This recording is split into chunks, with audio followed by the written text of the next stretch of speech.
So ito na yung aking ginawang portable power station ng UPS ang gamit natin as an inverter. So nilagyan ko po siya ng iba-ibang functions, kaya nang mayroon siyang sariling ilaw, apat. Then mayroon din siyang exhaust fan, or ito papasok, then yun palabas yung isa. Then ito po yung ating UPS mismo. Then dito po ilalagay yung kanyang battery. Then meron din po tayong mga switches, yan, at meron din po tayong tinatawag na fuse.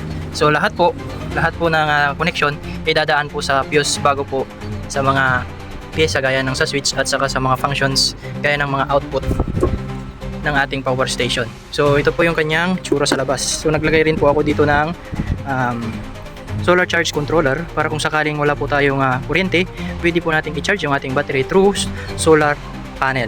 So yan, meron din po tayong digital voltage monitor, meron din po tayong USB charger para sa mga cellphone, at ito po yung kanyang mga switches. So ang sunod po nyan is magwa-wirings na po tayo. So yan, susunod po dyan is wiring na lang. So abangan po.